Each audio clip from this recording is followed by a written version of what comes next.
What up, sluts? This is Taylor, and this is still the Call of the Dead gameplay. I'm going to keep talking over this, and hopefully you guys are enjoying. And let's get on to the questions. And if you have a question that you'd like me to answer, leave it in the comment section. I'd be more than happy to oblige. And so let's go. I'm actually on the video that I uploaded like 2 hours ago. There's already a few hundred comments that are questions for me. All right, so let's start with an easy one. What country are you from? I am from the United States of America. Oh, praise America. No, but yes, I am from the United States. If you had to take care of a dying hippo, would you scratch its belly? Probably not. From what I heard, at least on Nat Geo, is that hippos are bitches. Hippos will chew you up and spit you out in the African plain and not give a shit. And apparently they're way faster than you anticipate. And I don't think I could outrun a hippo. Those things look pretty quick. I mean, they don't look quick, but I mean, nature's crazy. Like, you never know what nature's gonna do. Like, the only animal in nature that really sucks ass at everything, like physical, are humans. We're one of the only animals that just suck major asshole at everything. Like cheetahs, fast as shit. Monkeys, so strong they embarrass us, and they're still like just as coordinated almost. And we are just pathetic. Like if drop any human naked anywhere on Earth alone, or even like a group of 5, like a small communal group, they're gonna die in like 2 seconds. Humans are gonna land anywhere and be like, oh shit, there's not a Starbucks nearby. I can't even wake up to fend off predators. Like, that's what's gonna happen.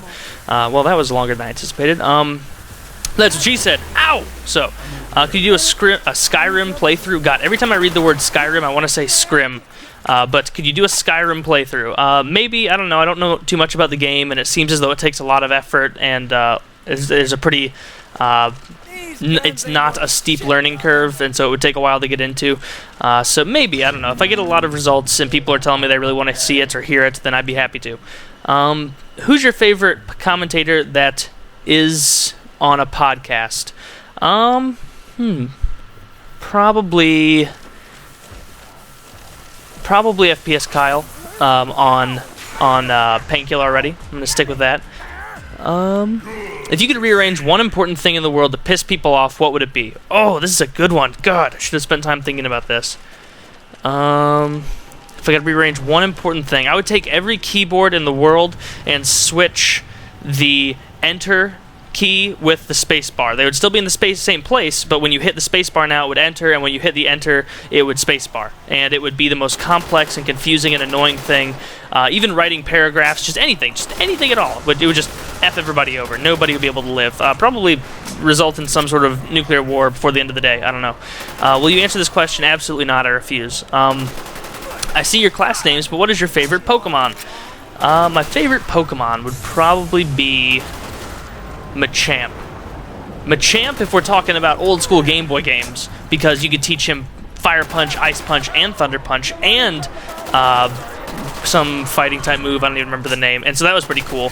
But in like the Pokemon world, like if I had to own a Pokemon, it wouldn't be a Machamp, because I wouldn't want an ape-like creature with 4 massive arms that's pretty... It's like a humanoid walking around my apartment. I feel like that'd creep me out. I feel like it would be like I owned a slave or something. Yeah, I'm not down for that. You know I'm not all about slavery. So if I had to own one, I would want... maybe Charizard, but I don't think Charizard's big enough to fly on the back of, because I'm not like Ash. I'm not a little prepubescent 10-year-old little bitch boy. So probably Gyarados, because Gyarados is a badass dragon, and anytime you fought anyone with it, they would have to just get past the fact that they were fighting a dragon before anything, and that's pretty intense. So there's the answer there. Do you love Australian accents? I mean, I guess they're pretty cool. On women, I mean, pretty much any accent that's not Midwest on women, as long as it's not too ridiculous, is better. You know, it's just part of the ethnic little treats that you would get with an accent. If you were a porn star, what would be your specialty? Oh, goodness gracious. There are so many things. I think, let's think. I think that I would constantly be dressed as William Wallace. And so, in other words, I would always have a kilt on, and so then every time shit was about to go down, just lift up the kilt, easy access. But that's not the big thing. The big thing is that I always have blue war mask paint on, and I always have a sword on. There's always a sword right there, so anytime you're watching some action happen down in the nether regions of Mirkadurka, you will also see an awesome giant claymore sword hanging there, just, I guess, as an extra phallic symbol. I don't know, but that'd be pretty cool. I mean, I would watch a porn if William Wallace were involved, and if you wouldn't, then you're a damn fool, you know? I'll go ahead and just say that right now. Dear Taylor, what is your least favorite odor? Oh, dear Taylor, how formal and nice of you. What the hell? Looks like we have a gentleman. What is your least favorite odor? Probably, Brussels sprouts. Brussels sprouts are terrible.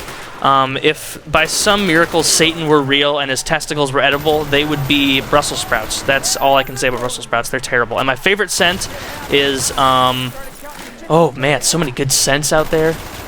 I like candles. You know, that's really vague, but I like the kind of candles that smell like clean cotton, like laundry. I like that. It makes me feel, even if I'm at my apartment, like I'm at home. Like it's just a nice place to be, even if it's just a shithole where everybody just abuses. But, you know, I like that. What is my favorite fast food joint? Probably Chick-fil-A. Chick-fil-A is pretty awesome. If you don't have Chick-fil-A, you're missing out. Delicious delicious chicks, all fillets. What is your favorite movie? Yes, I am from Canada. I wouldn't have even guessed Baba Coop if you were from Canada. But what is your favorite movie, as well as actor, actresses? I don't know if you're trying to like incorporate Canada into this, so I'll just say my favorite Canadian movie. Do Canadians make movies? I don't know. I'm not 100% sure on that. But my favorite Canadian TV show is Trailer Park Boys, and that is absolutely hilarious. Trailer Park Boys is fantastic. It's like a mockumentary style, kind of like The Office. I'd recommend you guys check it out. They're on Netflix, so do that. If you could only eat one food item for a year, what would it be? I would eat, God, I think I'd have to give an answer like pizza, because you can put anything on pizza. You can make a pepperoni pizza, you could make a steak pizza, you could make a Caesar salad pizza if you were really demented and effed up in the head. You can do anything with pizza, so I'd say pizza. What did you want to be when you were a kid? I wanted to be an adult when I was a kid, and I guarantee when I become an adult, the only thing I want to be is a kid. Have you ever watched the TV show Dexter? Yes, I have. I understand that it's a good show, and I don't need anyone to tell me how good it is, but at the same time, it's not so good that I'm just obsessed with it like some people. Like, it's fine. It's a good show. Undoubtedly. Great show, but I don't really get into TV shows that much, unless they're comedies, because that just kind of draws me in. I don't know. I like watching the characters develop throughout the comedy, like things in The Office and Trailer Park Boys and Parks and Recreation, stuff like that. I really like mockumentaries. Mockumentaries are probably my favorite kind of show at this juncture in time. Let's check and see how much of the video we got left. Ooh, okay. I can do a couple more questions. If you could move anywhere in the world, where would it be? Now, I wish I could say, if language weren't a problem, and I could just instantly become assimilated and know every bit of language in that area, I think I'd want to go somewhere like Sweden or Norway or Finland, somewhere up there. Somewhere up there. I don't know. It seems like that's a cool area to live. Seems like it's a cool place to be. And you never really hear about a bunch of shit going down there. And it just seems like a cool, peaceful place to live. And I'm changing my mind halfway through the thought process. Never mind. Actually, I would do that, but since I can't speak any language, and that's a ridiculous thing to presuppose the question with, I would have to say England, because it's still pretty similar to the United States, all in all. Like, yeah, there are a lot of differences, but at the same time, we're pretty similar, and so it wouldn't take that long to actually understand the culture, I don't think. I'm sure I'd F some things up. Like, if you lived in England, or the UK, or Narnia, all those areas, let me know. What is something that Americans would come to your country and do that they would not know is really offensive? I'm curious. And maybe I'll give a few of those for your countries. But anyway, that's all I have to say for now. Leave a comment in the form of a question, or a question in the form of a comment, whatever one makes sense. And I'd be happy to do more of these videos. Alright, I love you guys, and I will talk to you on the morrow.